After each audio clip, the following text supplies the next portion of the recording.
அவர் ஒரு பெரிய குடும்பத்துல பிறந்தவர். இருக்கிற சொத்துக்கள் எல்லாத்தையும் வாரி வழங்கி விட்டு காட்டுக்கு புறப்பட்டார் தவம் செய்யறதுக்காக. இருந்தது பூராவும் கொடுத்துட்டார். இனிமே எதுவுமே இல்லை கொடுக்கறதுக்கு. அப்போ கடைசியா ஒருத்தன் வந்து கையை நீட்டினானா, ஐயா ஏதாவது கொடுங்கன்னு இருக்கான். அவர் பார்த்தார், கட்டியிருக்கிற வேட்டியை தவிர வேற எதுவுமே இல்லை. 8 முழம் பட்டு வேட்டி ஜரிகை கரையோடு இருக்குது. கடைசியா அதை தான் எடுத்துக்கிட்டு அவர் புறப்பட்டு இருக்கார். அவர் பார்த்தார், எதிரில் அவன் பரிதாபமா நின்றுட்டு இருக்கிறான். அந்த 8 முழ வேட்டியை 2ஆ கிழிச்சார். 4 முழத்தை அவங்ககிட்ட கொடுத்தாரு. மீதி 4 முழத்தை தன்னுடைய இடுப்புல கட்டிட்டு அவர் காட்டுக்கு போயிட்டார். இவன் என்ன பண்ணான் தெரியுமா? கையில கிடைச்ச 4 முழத்தை எடுத்துக்கிட்டு கடை வீதிக்கு போனான். பழைய பட்டு வேட்டி ஜருகை இதையெல்லாம் விலைக்கு வாங்குற வணிகர் ஒருத்தர் இருக்கார். அவர்கிட்ட போனான். இதை விலைக்கு எடுத்துக்கிறீங்களா அப்படின்னு கேட்டிருக்கான். அவர் வாங்கி பார்த்திருக்கார். ஆஹா, இது ரொம்ப அருமையான வேட்டி, விலை உயர்ந்த ஜருகை, இது ஏது உனக்கு அப்படின்னு கேட்டாரான். அவன் நடந்தது சொல்லியிருக்கான்.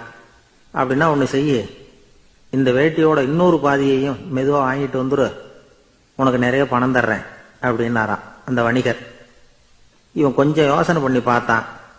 கொஞ்சம் இருங்கத்தை வந்துடுறேன் அப்படின்னு சொல்லிவிட்டு நேராக காட்டுக்கு போனான். அவர் எங்க இருக்காருன்னு தேடி கண்டுபிடிச்சான்.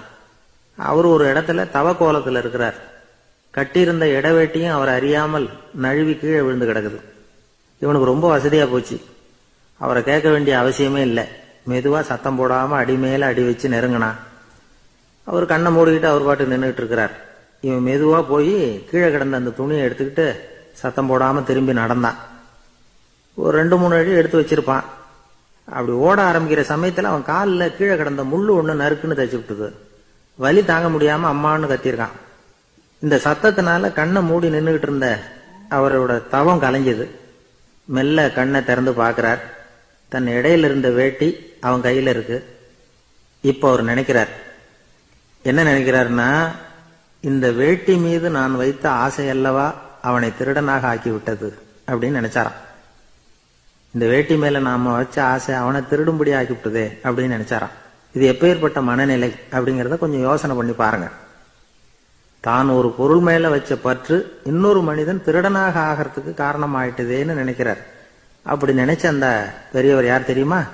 அவர் தான் மகாவீரர். இழந்துட்டேங்கிறிய, நீ என்னத்தை கொண்டுகிட்டு வந்த எங்க இழந்துடுறதுக்கு?